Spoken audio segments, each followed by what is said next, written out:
Namaste to everyone.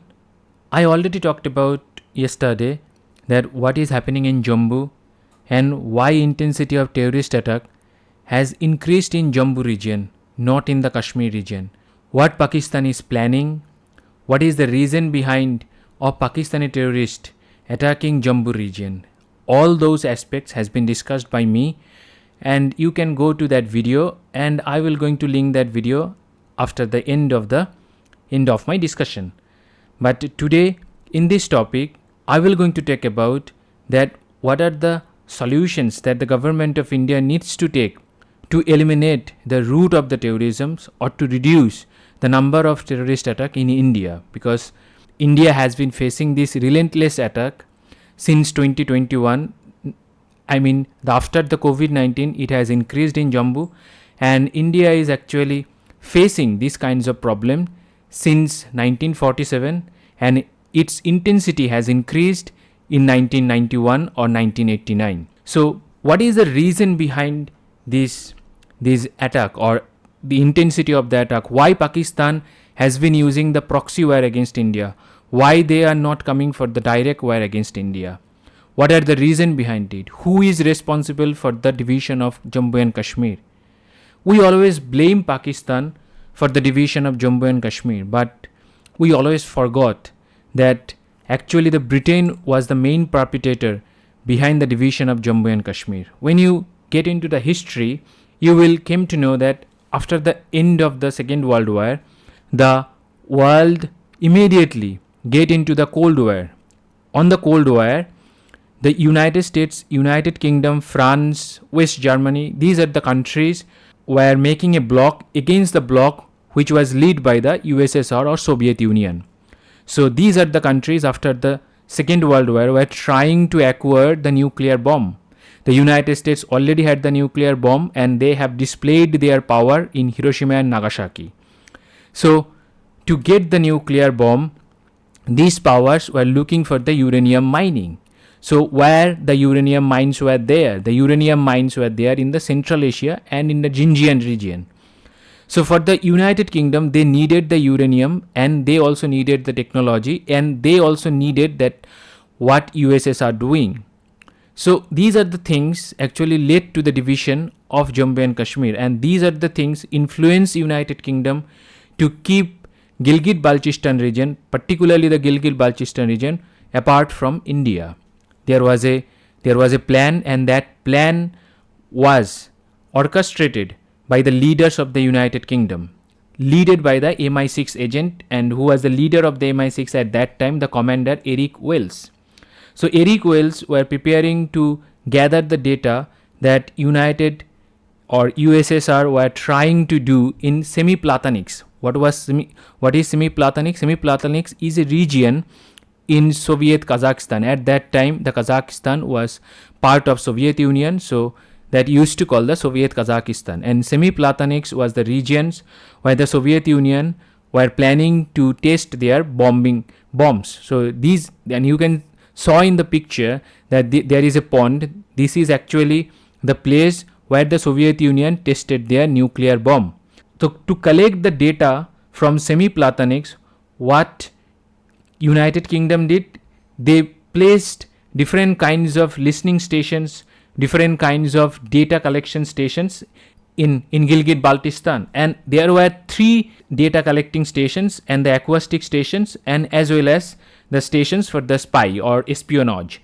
And those 3 stations names were, one was Stowage, and one was Beaver, and one was Tag Day.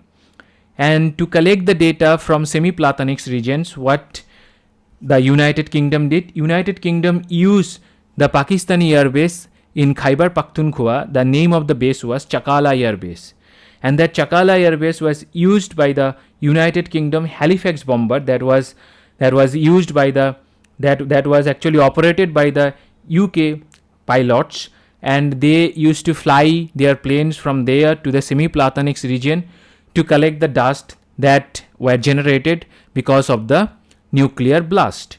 So that was the reason behind that the United Kingdom was planning to get that regions out of the India's reach. That was the plan. So that is why they also planned the Punch rebellion. you are also those who are know the history, I mean the international relationship, then they also know the Punch rebellion. There is a bigger history behind that. I will going to tell you, and I'm going to make you a different representations or presentations on that. So now let's talk about the what they did. So United Kingdom needed the data. So to collect the data, they use those bases, and the MI6 actually called that operations called the tube alloy liaisons or the tube alloy projects. So under that project, they operated all those planes. Under those project, they operated those acoustic stations, those listening stations, and also the espionage agencies from there. And there is another man behind that tube alloy project. That man was Stuart Minge. So he was one of the important men behind this operation. So United Kingdom needed nuclear bomb, United Kingdom needed data, and United Kingdom also wanted to counter the USSR. So that is why they kept the Gilgit-Baltistan region or Pakistan occupied Kashmir apart from the India's influence. And they have been doing that since they invaded India in 1800 or around 1800. So they never let any king or any Hindu king from Kashmir to rule that region. They always ruled that region with the help of the local people. They always helped the local kings, the local Muslim kings to rule over there. So that was supposed to be that region, I mean the Gilgit and the Baltistan region, supposed to come under the rule of the Jammu and the Kashmir. But Britain never let Indian kings or Jammu Kashmir kings to rule that land. So that was the first reasons. We blamed Pakistan because Pakistan comes later when Britain left that region, because around 1956 or 1960s the USSR decided to forsaken that place or to leave that place as it was, because they knew that the United Kingdom was collecting the data that they were testing. So they closed that nuclear testing spot, and they went far north in Nivea Jilmiya. So that is why United Kingdom has to stop their operation. There was no need of running that operation, because to run the operation you needed the money, and there was no need. Their operation was complete. United Kingdom was able to get their nuclear bomb. They were also able to get all the data they needed. So they left that place under the hands of the Pakistan, and after that the game began. After that, what Pakistan did, they used that place to run the proxy war against India, to run the all illegal operations against India, and they did everything after that. When the British left that region, when the British was there, the British were doing all these operations, but when the British left that region, the responsibility came on the heads of the Pakistani generals. Because why I am saying the Pakistani generals, because the Pakistani politicians were eliminated, or most of the politicians were sidelined by the Pakistani army officials, and they have been able to do that with the help of the United Kingdom and also with the help of the United States. And United States is one of the biggest player in this region. And now we need to get into the history what Pakistan did, because Pakistan first leader was Muhammad Ali Jinnah. After Muhammad Ali Jinnah died, then Liaquat Ali Khan became the leader of the Pakistan, but he was assassinated. After that, there was several other dictators came, but the dictator Ayub Khan was the leader of the army. He became the dictator or the leader of the Pakistan, and he was the reason behind the India have to get into the war in 1965. And in 1965, the Ayub Khan went into war to capture Jammu and Kashmir. He tried to invade Jammu and the Kashmir through the Punch and the other regions of the occupied Jammu and the Kashmir. And to divert the India's attentions from there, they also used the Rajasthan as their invasion point. They also used the Gujarat Kacche Ran as their invasion point. And they also use their air force, because they have the far better air force at that time comparison to India, because India at that time, India in 1962 lost the war against China. After the 1962, Indian Army, Indian Navy and the Indian Air Force were going through the radical changes. So Ayub Khan thought that India is not in the great position to defend itself. As India was not in the great position, as he thought that India was not in the great position, he decided to invade India under the Operation Gibraltar. तो Gibraltar के बाद क्या हुआ, Gibraltar जब start हुआ तो उसने कश्मीर को लेने के लिए ट्राई किया, but he failed completely.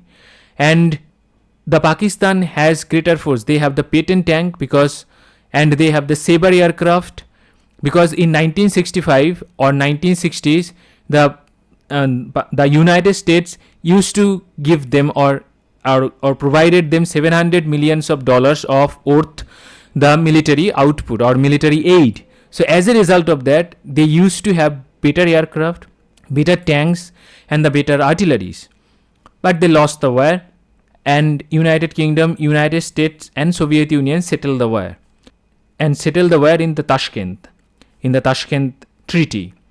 After that, in 1971, when Indira Gandhi was the Prime Minister of India, Pakistan tried to impose Urdu as the official language in a Bengali dominated Bangladesh.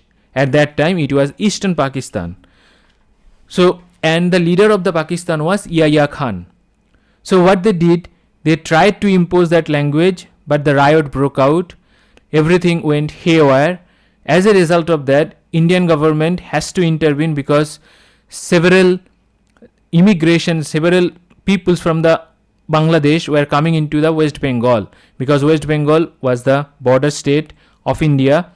And as a result of that, as the demography were changing very rapidly, Indian government has to intervene, and Indian government all its force against Pakistani establishment, and India helped Bangladesh to win the war, the Bangladesh Liberation War.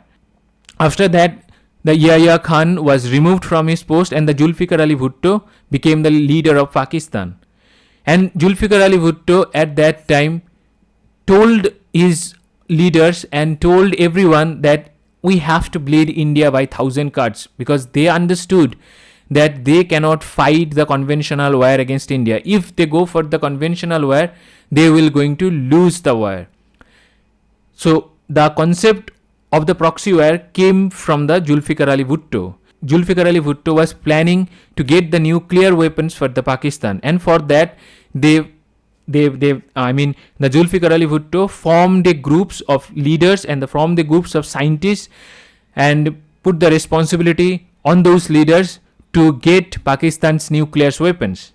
After that, Zulfikar Ali Bhutto was removed and he was hanged by his general Zia-ul Haq. So Zia-ul Haq became the leader of Pakistan, and under his supervision, he launched the Operation Tupac. The Operation Tupac was one of the most curated operations that was planned by the Zia-ul Haq to bleed India. So in 1986 or 87, the operation was launched. What was the reason behind that? Before getting into that, we need to know what was the Afghan Jihad, because Afghan Jihad played a very important role what the Zia-ul Haq was doing. Because in 1979, USSR or Soviet Union invaded Afghanistan. The United States was planning to get Afghanistan out of the clutch of the Soviet Union, as the Soviet Union was thinking. But United States was not in the mood to get Afghanistan. They make a plot to make Soviet Union invade Afghanistan. That was the ultimate plan. So in 1979, when Soviet Union invaded Afghanistan, Pakistan was used by the United States to bleed Soviet Union. So the concept of bleeding India by 1,000 cuts, or to concept of bleeding India by imposing the proxy war, concept of bleeding India by sending the terrorist within the Indian territory, these are the plans came in. These are the plans. Actually, the headwind mind was behind the planning was behind. I mean, they learned these are the things from the United States. The United States was actually doing these kinds of thing when they were trying to use Pakistan, or they were using Pakistan to bleed Soviet Union in Afghanistan, and they were successful in doing so. After that, when 1989 Soviet Union decided to left Afghanistan, and what was that? After that, what they decided? Pakistan decided, because Pakistan created so many assets, jihadi assets in Afghanistan, and they became jobless. To give them the job, Pakistan diverted all its jihadi asset towards Jammu and Kashmir. As a result, in 1989, another invasion like the Poonch rebellion happened. And in that rebellion, what happened? In that rebellion, they killed and they desecrate. They removed all the Hindu populations or Kashmiri Hindu population from there, and they pushed them in Jammu. So they were successful in doing so by removing all the Hindu populations from Jammu and Kashmir. That was the plan. That was the actual plan of Ziaul Haq, to remove the population of other religions. So as a result, you can see that the things actually begin in 1990s or 1986 or 1987. And there was another reason behind that. In 1987 election, Farooq Abdullah became the chief minister of Jammu and Kashmir. In that election, there was a cheating going. The cheating was done by the government. I mean, the incumbent government, the Farooq Abdullah government. The voting percentage was low, and the sentiments of the people against the government was high. Pakistan used those negative sentiments and invaded and sent some of their terrorists into India and sent the people, those who were against the government of Jammu and Kashmir at that time. At that time, the Jammu and Kashmir Liberation Front was operating. That front was very important in the history of Pakistan, because JKLF or Jammu Kashmir Liberation Front actually helped those terrorists to invade Jammu and Kashmir, to use them against the government of India. So when the JKLF was using the Pakistani terrorists against the Indian government, there was another group called the Hurriyat. The Hurriyat was also responsible for what had happened in Jammu and Kashmir, and they are also responsible for the radicalizations of Kashmiri youth. So government of India has tried to do everything to remove those terrorists from there. They send Indian army over there. In 1990s, when the Jagmohan Malhotra was the governor of Jammu and Kashmir, the state was placed under the government rule using the Article 92 of the state constitution, because Farooq Abdullah resigned from his post and he told the governor to put the governor rule. And the government also used the Armed Forces Special Power Act, ASFA Act, but it did not get any satisfactory results. Then the government of India abrogated Article 370 and the 35A, which put the state in the vegetable state. Vegetable state means the terrorists, those who were operating over there, they were almost removed for at least in 2 years of operation, because the government of India removed Article 370 and the 35A in 2019. And from 2019 to 2021, there was a total peace in Jammu and Kashmir, but after the end of the COVID-19 virus. I mean, in 2019, the COVID spread across the world, and after the COVID-19, when the COVID-19 came to an halt, then the Pakistani sponsored terrorists actually started attacking Jammu and Kashmir. They particularly attacked Jammu. So you can see these kinds of things has happened in Jammu and Kashmir. What was the history behind it? Who is actually responsible for that? Who are the main culprit behind that? So these are the things you have to, you have to count to understand the history of the Jammu and Kashmir, the history of what actually happened in the Jammu and the Kashmir and what is happening in the Jammu and the Kashmir. And Indian Army has been trying to eliminate these kind of forces since 1947, but they failed to do that because Pakistan is using these kind of forces as a state sponsor or the strategic asset. These kind of forces are being fed by the ISI or the inter-service intelligence, the espionage group of Pakistan, and also the Pakistani army. Pakistani army use groups or terrorist groups to hedge their bet in the South Asia region, and they actually trying to keep themselves as in relevant in the South Asia region. To keep themselves relevant, they want to reduce the India's power by using the proxy. When you are using the proxy, then the Pakistan cannot be blamed directly, but India always blame Pakistan. But whatever the India has done against these groups, it is very little to reduce the effect of the proxy war. And there are so many terrorist groups, those who are working from Pakistan. So there are some groups, I will going to name those groups, and those groups are Lashkar-e-Toiba, and acronym is LET, Jaish-e-Mohammed, acronym is JEM, Hizbul Mujahideen, and these are the groups are led by the different leaders nurtured by the ISI. And there are some secular groups, secular terrorist groups. You can understand that what the Pakistan was trying to do, because when India removed Article 370 and the Article 35A, the Pakistan knew that there is nothing they can do, because India has removed it by according to the law. Indian Parliament has removed that article, so they do not have a chance. They do not have a chance to bring that back by using any other forces or by taming the other countries to force India, because they used China to make India bring back the Article 370 and the 35A, but they failed. So as a result of that, they came up with the secular terrorist organization. At least their name holds the secular test. So there are some groups that was created. I'm giving their name. The first name is People's Anti-Fascist Front. The second name is the Resistance Front, and the third name is United Liberation Front and the Ghaznavi Force. And these terrorist groups use this terminology. You have to these keywords or terminology, that resistance against occupation, fascism, Islamist force or fascist forces.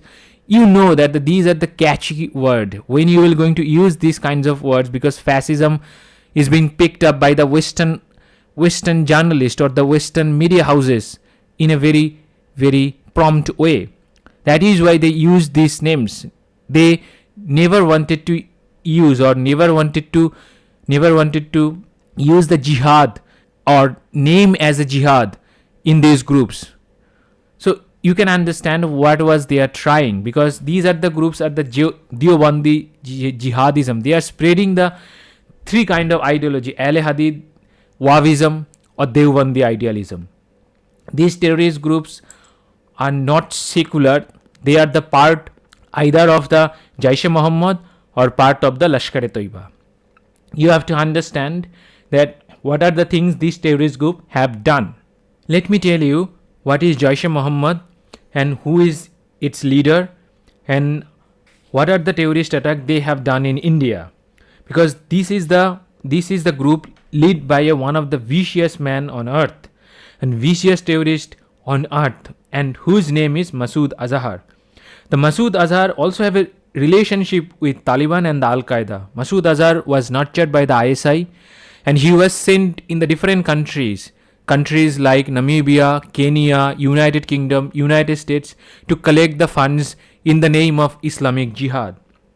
By the late 1990s, the Ahmed Rashid, the Pakistani military, justified the jihad in Kashmir as the legitimate part of their foreign policy. The Pakistan foreign policy was clear that they were going to use the terrorist organization to tame India and to reduce the India's power in the South Asia region. And that was also interest of the China. That is why the China sometimes use these forces to reduce the India's power or to disturb the India's internal security for time to time.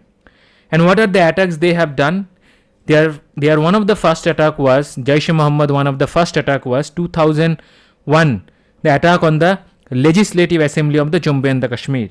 Then they attack the Indian Parliament, and then in 2016 they attacked the Pathankot Airways, one of the important airways near the Pakistani border, that was attacked by the Jaish-e-Mohammed.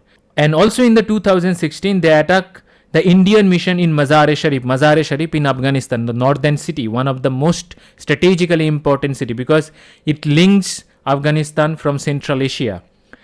And also in the 2016 they attacked the Uri military base. And as a result of the Uri attack, the India launched its first operation against those groups, surgical strike.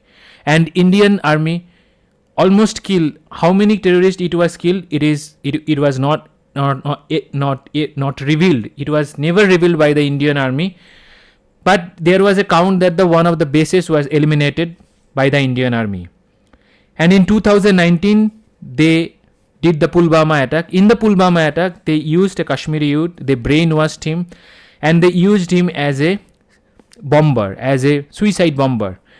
And 40 CRPF Jawan lost their life.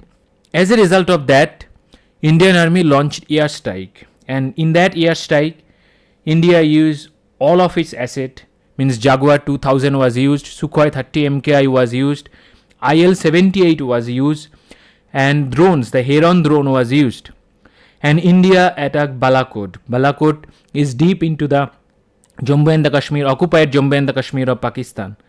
So India used all of its forces to eliminate those who are responsible for 2019 Pulwama attack. And now we need to know where the JEM or the Jamaat-e-Islami came from. Jamaat-e-Islami actually came from the Harkat-ul-Mujahideen. Harkat-ul-Mujahideen set up by ISI in Pakistan as well as in Afghanistan. Why they built up their post in the Afghanistan? Because this terrorist organization was used by Pakistan against the Soviet Union, and the same organization again used against India. So you can see the similarities, that the why they diverted them towards India. And Pakistan was able to build their bases in Afghanistan because Pakistan was the lovely boy or the hero for Afghanistan at that time, because Pakistan helped Afghanistan to remove Soviet power from Afghanistan. So you know that the why they were very happy and let Pakistan to build up the bases over there. And in 1998 they used the terrorist groups and bombed the training camps. But United States actually used their force against those terrorist groups, and they used for the good. They used because those forces were actually attacking not only Pakistan or India, different other countries around the world. They were fomenting the terrorisms around the world. And in 1999, when Masood Azhar was in India, around 1999, he was caught by the Indian forces in Jammu and the Kashmir. Not only Masood Azhar, along with him the Ahmed Umar Saeed Sheikh was arrested, and the Mustafa Ahmed Zargar was also arrested. So to release them, Pakistan actually helped another terrorist group whose name was the Harkat Islamic Jihad. It was actually the similar men, those who are working in the Harkatul Mujahideen. The ISI helped Harkat Islamic Jihad terrorists or the hijackers to hijack a plane or the Indian Airlines flight number 814, which was scheduled to fly from Kathmandu to Delhi. They hijacked it and landed in Kandahar, and they negotiate all those passengers against the Maulana Masood Azhar, Ahmed Umar Saeed Sheikh, and the Mustafa Ahmed Zargar. Ahmed Umar Sheikh is an important terrorist because he was a LSE dropout, then London School of Economics dropout, and he was one of the most educated terrorists who left United Kingdom and who also left his family and came to Pakistan to join the groups that was formed by the Masood Azhar. That was the Harkatul Mujahideen. You can clearly see that what was going on and how Pakistan was influencing the Islamic preachers or the Islamic scholars from the other countries, particularly the United Kingdom and the United States. Jamaat-e-Islami was a banned organization. Obviously, it was banned by the United States Department and the United Nations, and it was also banned by India. India was trying its best to ban it whole world. India trying to eliminate all these terrorists, but India failed because at that time India's political leaders were busy in doing their business in the politics in India. They were not busy of tackling of this terrorist group, those who were responsible of killing the Indian citizens in Jammu and the Kashmir as well as in the mainland India. So Musharraf was one of the men or one of the leader who actually nurtured this terrorist, but was attacked by these terrorist groups. The Jamaat-e-Islami was behind the Musharraf because Musharraf was helping United States and the United Kingdom to fight against Taliban in Afghanistan in the year 2001 when the 9/11 happened. So as a result of that, Musharraf was attacked by the rebel groups of the JEM, Jaish-e-Mohammed, and the rebel groups. Those rebel groups, those who were responsible for that, their name was the Khudam-ul-Islam and the Jamaat-ul-Furqan. So these two men were responsible of using the bombs. That bombs were traced, the material was traced to an Al-Qaeda camp in South Waziristan. So you can clearly see that why these groups were responsible of killing their own sympathizer. They were ready to kill their own sympathizer because their own sympathizer was helping their enemy. Their enemy means United Kingdom and the United States to eliminate their brothers in Taliban. That is why they were very much angry of Musharraf. So you can clearly see that the discontents between these groups. The Masood Azhar kept a low profile. He kept a low profile for the several years until he resurfaced in 2014, giving fiery speeches calling for the more attacks on India and the United States. He boasted of having 300 suicide attacks at his command and threatened to kill Narendra Modi if he were to become the Prime Minister. And Bruce Riedel connects the revival of the JEM or the Jamaat-e-Islami to the returns of the office of the Prime Minister Nawaz Sharif. The Bruce Riedel, the American journalist, have came up with a theory or came up with an observation that whenever the Nawaz Sharif came into power, this kind of terrorist organization led by this man, Masood Azhar, came strongly. And you can clearly see that in 2016 Pathankot airbase attack, 2016 attack on the Mazar-e-Sharif, 2016 Uri attack, and 2019 Pulwama attack all happened during the time of the Nawaz Sharif regime. So his compatriot name was Ahmed Omar Shahid Sheikh. He was a LSE dropout, as I said. He abducted and murdered the American journalist Daniel Pearl. Why he killed? Nobody knows, because he was investigating the alleged links between the British citizen Richard Reed and the Al-Qaeda. Richard Reed, also known as a shoe bomber, because he tried to bomb a plane using the bombs in his shoes. So that is why he was infamous for. But the Daniel Pearl was killed, and Richard Reed and Al-Qaeda's links was never built up, because you can clearly see that what was the interest of Ahmed Omar of killing the Daniel Pearl for investigating the Richard Reed. Richard Reed was a British citizen and Al-Qaeda was a terrorist organization. That was the good for the United Kingdom or the United States, that what was a British man was doing with the Al-Qaeda. If the Daniel Pearl would be able to build up the relationship with this man, with the Al-Qaeda, then it would help the United States or the United Kingdom to get deep into the matter, that what he was doing with Al-Qaeda, what are the things they were planning. But you know that there is a deep state in the United States, and they are engaged in a very menial act and very heinous acts. you wouldn't know that the whom they are linked to. They could have linked with the Richard Reed, and they could have give the tip to the Ahmed Omar Shahid Sheikh to kill the Daniel Pal. Nobody knows, because the truth was never there. You know the Dick Cheney. The Dick Cheney is the VP or the vice president under the George W. Bush. He was one of the evil men on earth. He haunted a man who, Richard Barlow, who was investigating that what the Pakistan was doing, what and how the Pakistan was collecting their nuclear pieces, and these are the things you were investigating. But he was shamed by the Dick Cheney. He was removed from the CIA or the FBI, whichever the organization he was linked to at that time, and he was removed from all the posts that was eligible for him to get into after the removal of him from the CIA or the CBI or FBI. So you can see that the Dick Cheney was capable of doing the things. And what the deep state means collection of people, those who controlled the flow of the information, they controlled the flow of the money, and also controlled the some of the terrorist organizations. Nobody knows who they are because they are always behind the curtain, and they never came in front of that.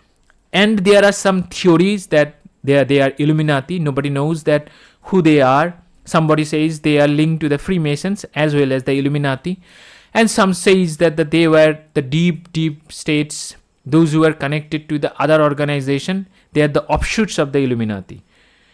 So I will going to talk about that later. I will going to make another slide for you to understand that what is the deep state, how do they work, and how do they control the flow of the information, how do they control the some of the organization, those who are involved in the terrorist activities, and the organizations, those who do the hit jobs against the leaders of the different countries. Now we will going to talk about, let's talk about Lashkar-e-Toiba. What is Lashkar-e-Toiba? Lashkar-e-Toiba is also a terrorist organization. It is a monster. It is a monster created by the ISI. It is one of the biggest terrorist organization. It helped Al-Qaeda. It took help from the Al-Qaeda to make itself bigger. And Lashkar-e-Toiba has the bureaucratic link in the Pakistani government.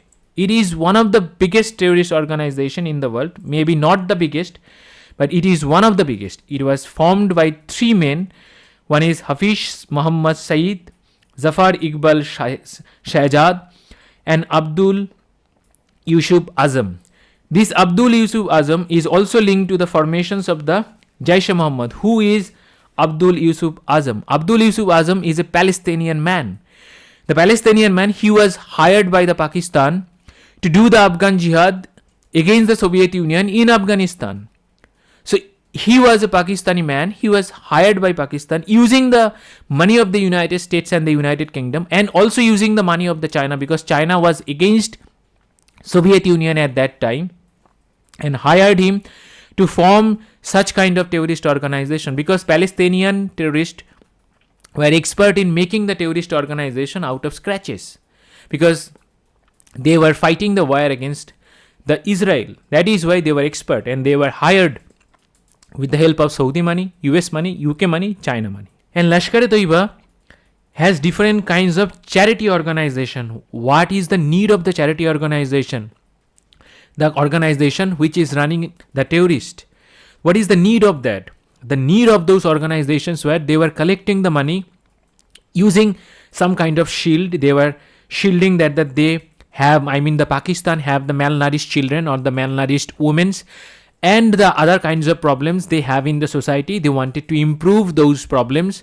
As a result of that, they were collecting the money around the world. They were collecting the money from Pakistan, and they were collecting the money, the people, those who went to the mosque. They were going to the mosque because that was an open collections. And Jai Shankar has already mentioned that these peoples, these organizations, these charity organizations, those who are run by these terrorist organizations, were collecting the money, sometimes in the name of jihad, sometimes in the name of malnutrition of the children, sometimes in the name of other issues. And these two charity organizations of Lashkar-e-Toiba is Falah-e-Islami or the Falah-e Insaniyat Foundations, and the another one is Jamaat-ud-Dawa. And it also has a political party, and its name is Milli Muslim League. What is the Milli Muslim Leagues do? It placed the political leaders into the systems, into the Pakistan's bureaucratic systems, and they make them politicians, and they tried to make them. They failed to make anyone politicians because the Pakistani populations never voted for them. They voted for them that what they were doing in India. They were in the favor what they were doing in the India, but they were not in the favor to bring the garbages in their society. That is why they were not voting for the Milli Muslim League candidates. And this is the organization that was following, and that is that is also there, and that is following the ideology of the Ahle Hadith, which is similar to the Wahhabism and the Salafism. This is one of the manyest Islamic ideology that promotes the killing of the peoples. They kill the peoples in the name of the religion because they find the peace when they kill the people. They find the meaning when they kill the peoples. And these ideologies need to be removed from the religions which promoted the peace. You can clearly show that these organizations, LET was formed in 1985, officially came into existence in 1986, and it used to, and it is still distributing the pamphlets among the Pakistani population by headline that why are we waging the jihad? Then what was the reason behind that? Because they wanted to kill the kafirs. Kafirs means those who are not following the Islam. And they always indicate that the peoples, those who are following the Hinduism, Christianity, Judaism, or any other religion, they are kafirs, and Islam gives anyone the right to kill the people or to kill anyone, those who are following this religion. Even they also promote the killing of their own religious sects, means Sunni or Shia. They promote the killing of Shia. That is why the Shia mosques are being bombed by the terrorists. Those who are following these kinds of ideology, the Ahle Hadith ideology. And Hafiz Muhammad Saeed's organization, the Lashkar-e-Toiba, what was it? This organization did. These organizations worked less in the Jammu and the Kashmir. More work, the most terrorist attack has been orchestrated by this organization on the mainland India. That is why in 2005 Delhi bombing was done by the LET, 2006 Varanasi bombing, 2006 Doda massacre, and 2006 Mumbai train bombing. All these attacks was done by Lashkar-e-Toiba. After that, in 2008, it was the most heinous attack, and sometimes it is equivalent to the 9/11 attack, that is called the 26/11 Mumbai attack, which included the killing of the Jewish people along with the peoples of the other religion. They even used the terrorists to kill the peoples of their own religion. They killed hundreds of peoples and massacred them in the name of religion in the Mumbai city. And this is the organization was banned by the UK in 2001 under the Terrorist Act 2020. It was banned by the US as well in 2001 by the Secretary of State Colin Powell, designated it as a foreign terrorist organization. And this group is also banned by the United Nations Security Council Resolution 1267 allow this organization to recognize this organization as a terrorist organization. And India banned these organizations under the act called the Unlawful Activities Prevention Act, or UAPA Act. And the offshoots of this organization, as I said, the secular terrorist organization, offshoot of this organization is the Resistance Front, that is TRF, and the People's Anti-Fascist Front, that is PAFF.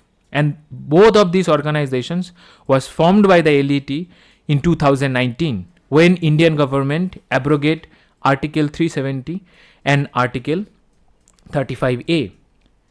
Now we need to talk about what are the solutions, what the government of India need to do, because these kinds of menace cannot be allowed to go on. Indian government has to come up with a final solution.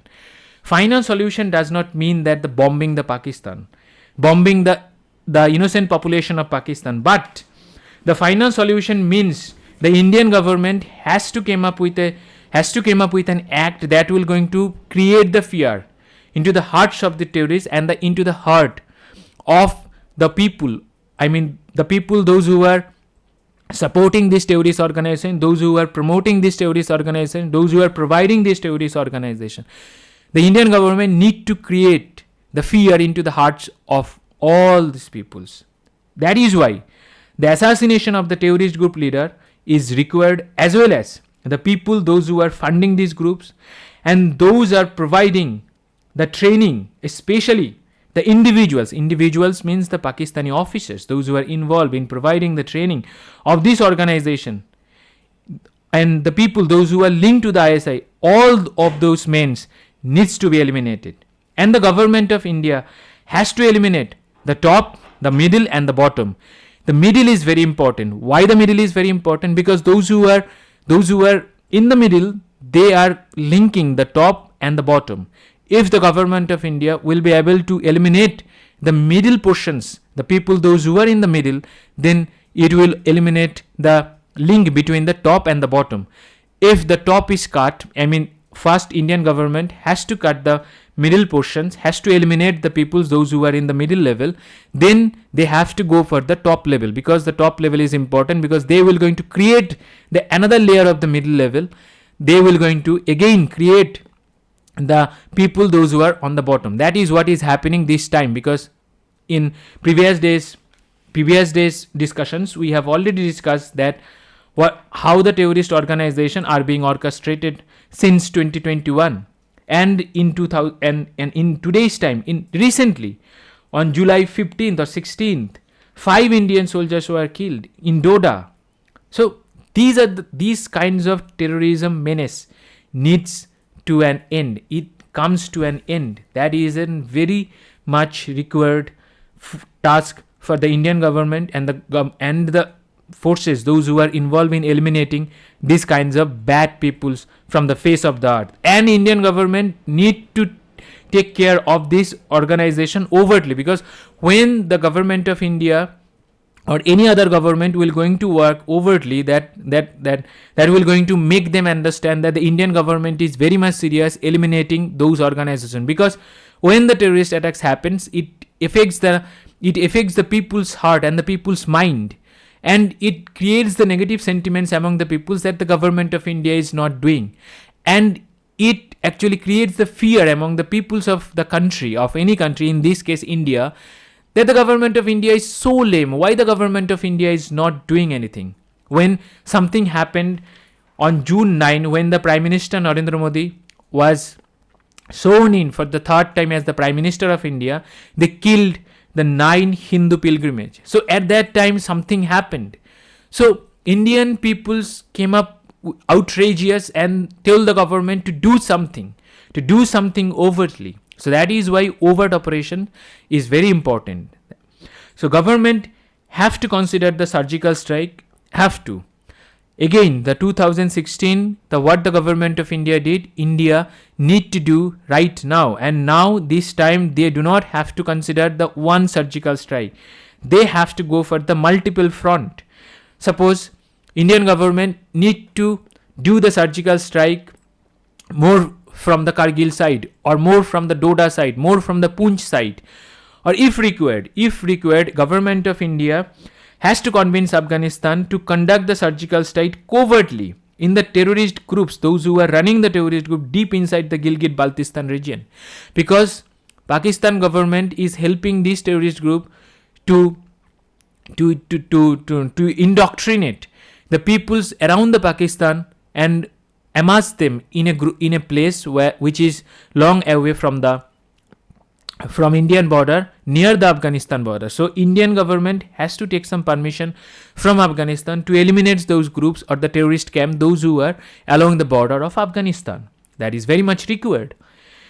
And the second point is the government needs to consider the large scale blockade of the Pakistani goods passing through the Malacca Strait, and help them to stay relevant, because the Pakistan wants to stay relevant. That is why India have to push Pakistan to the corner by flowing their goods, with the goods that the goods those are flowing from the Malacca Strait, or the goods that are coming into the ports of the Lahore, not Lahore, that ports in the Gwadar or any other ports of Pakistan, that blockade is required, because the Indira Gandhi did in 1971 where that create Pakistan, that create the fear among the Pakistani people that what they will going to do now. That kind of fears need to be generated into the heart of the Pakistani people, in the heart of the establishment, and in the heart of the terrorist. If Indian government will be able to cut the logistics of the entire country, then how they will going to fund the war? So that is very important. The government also considered the airstrike at the large level. That means last time the government of India did the airstrike in the Balakot, but this time Indian government has to consider or invade some of the portions through the Afghanistan region, or some of the portion through the regions of Rajasthan or the Gujarat. These are the front Indian government needs to open, because there is no other way. Indian government can control the menace of these kinds of madness that is creating by Pakistan. And Indian government hedges bets. How they will going to hedge its bets? By support the Baloch separatism, by support the separatism in the Sindh region, because the Pakistani Punjabis are the core of the Pakistani leadership. There are no leaders in the Pakistani leadership or the Pakistani establishment. Those who are sitting at the top, those who are Sindhis or the Balochis or from Pathan groups. So these are the very lesser numbers of people. These peoples are in very lesser number in Pakistani bureaucracy or Pakistani army. That is why Indian government has to support openly, overtly these kind of separatist groups in Pakistan. And two main separatist groups, those who are fighting against Pakistan's operation, that is Baloch and Sindh. And this time we are seeing the problems in the Khyber Pakhtunkhwa, because the Pakistan is trying to send the peoples of Afghanistan, those who are living in Khyber Pakhtunkhwa, pushing them towards Afghanistan. So problems are being created by Pakistan. So that is why India have to add the fuel to those problems. And as I said that the Punjabis and the Punjab dominate Pakistan, so India need to isolate Pakistani Punjabis. I am not saying the Indian Punjabis, Pakistani Punjabis. They have to isolate it. Somehow they came up with an idea that how to isolate it.